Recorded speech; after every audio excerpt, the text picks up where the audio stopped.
Que a graça, a paz e as ricas bênçãos de Deus estejam sobre o dia e a semana de todos os ouvintes que nos acompanham hoje.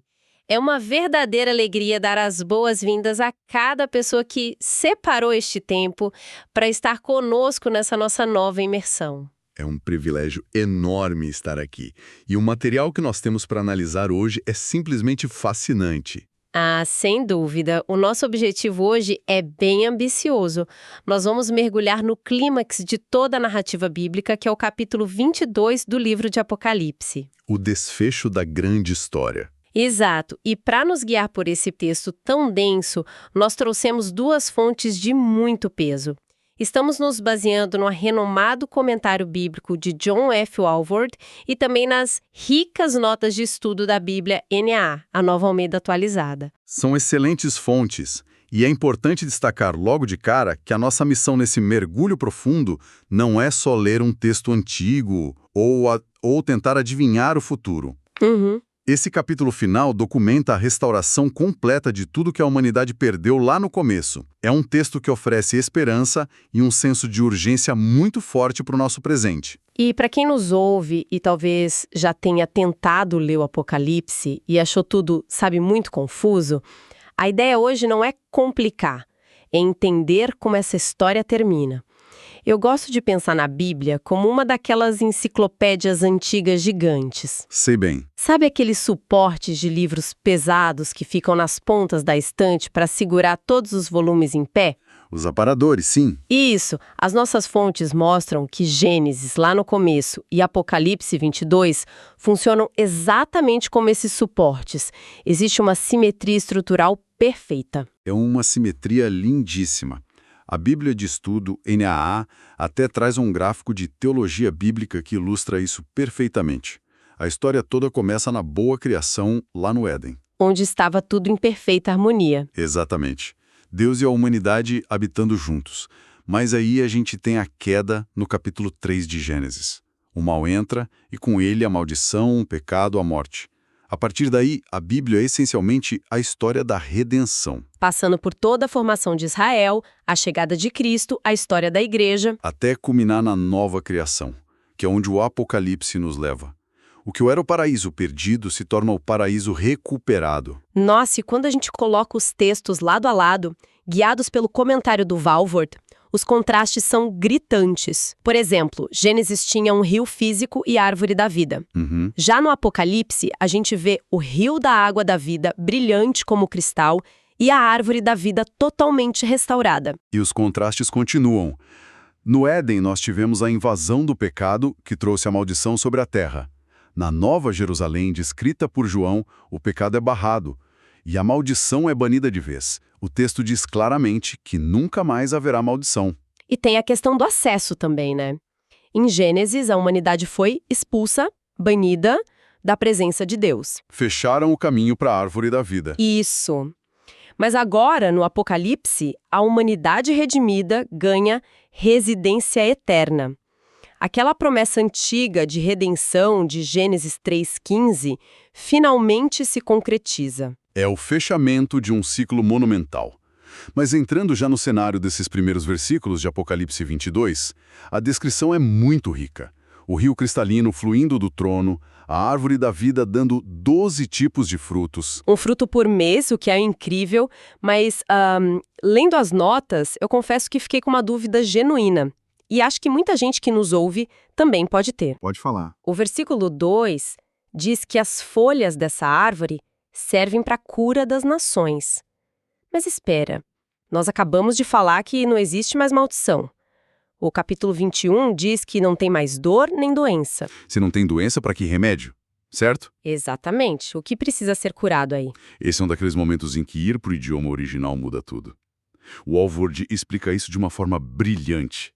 A palavra grega traduzida como cura aí é terapeia. Que é de onde vem a nossa palavra terapêutico. Exato.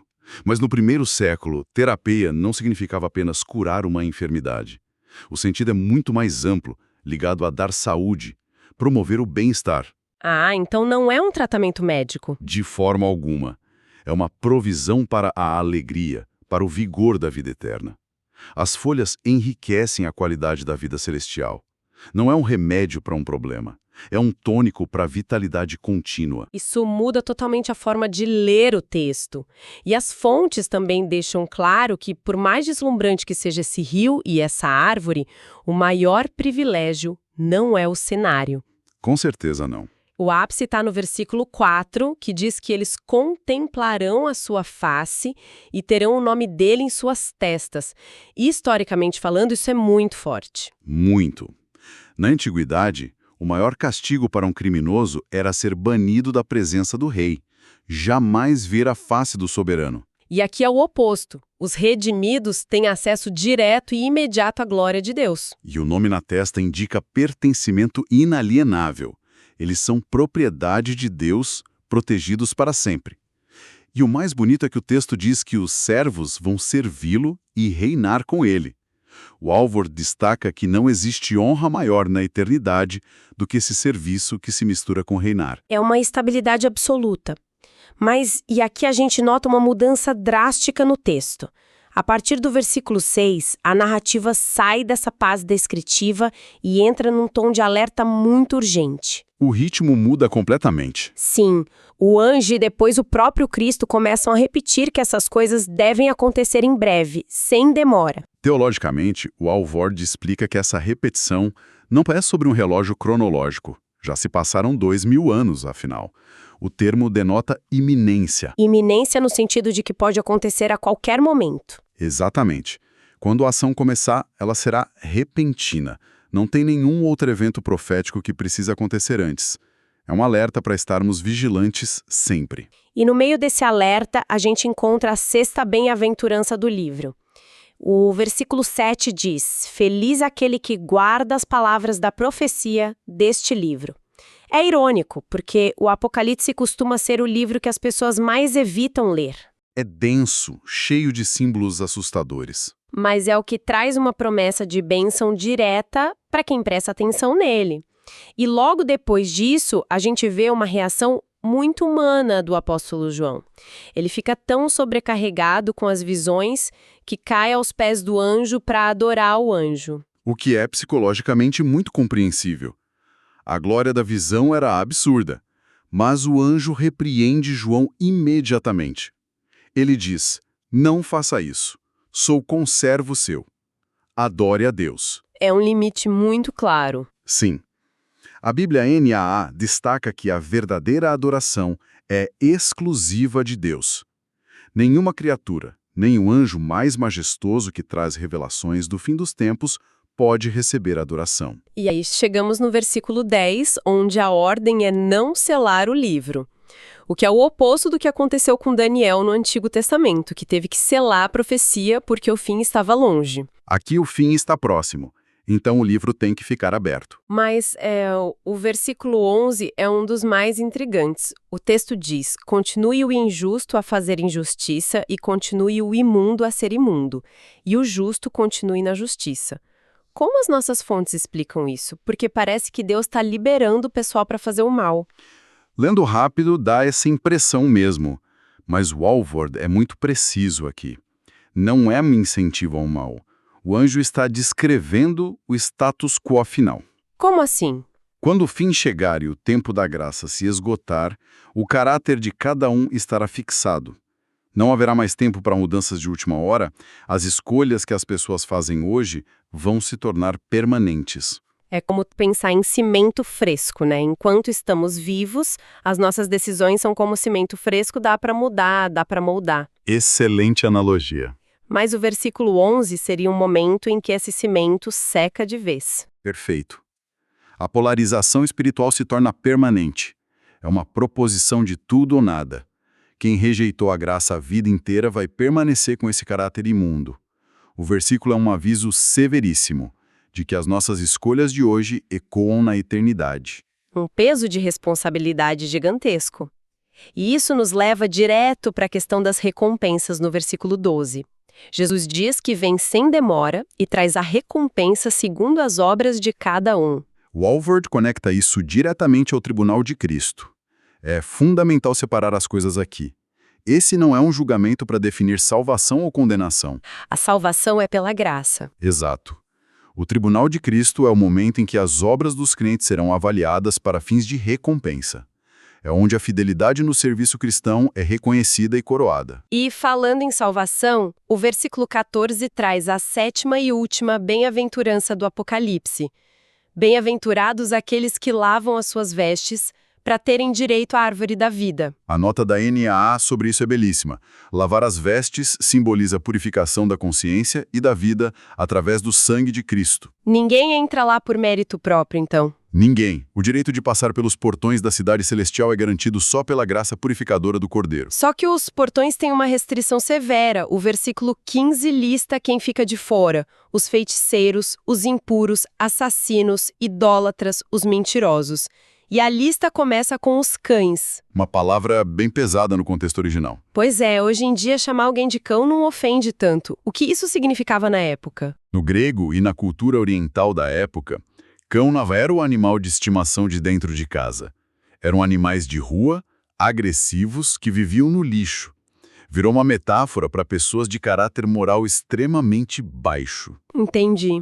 E o Alvord faz um adendo importante sobre essa lista. Ela não descreve alguém que cometeu um erro pontual e se arrependeu.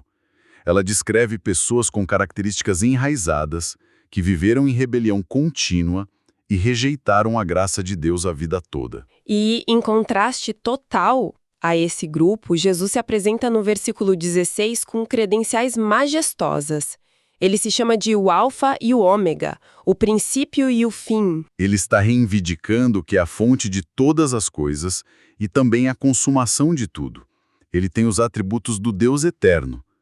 Ele também se chama de a raiz e a geração de Davi. O que é um paradoxo teológico, né? Como ele é a raiz que origina Davi e, ao mesmo tempo, o descendente dele. Isso demonstra a dupla natureza de Cristo, divina e humana, cumprindo as promessas messiânicas.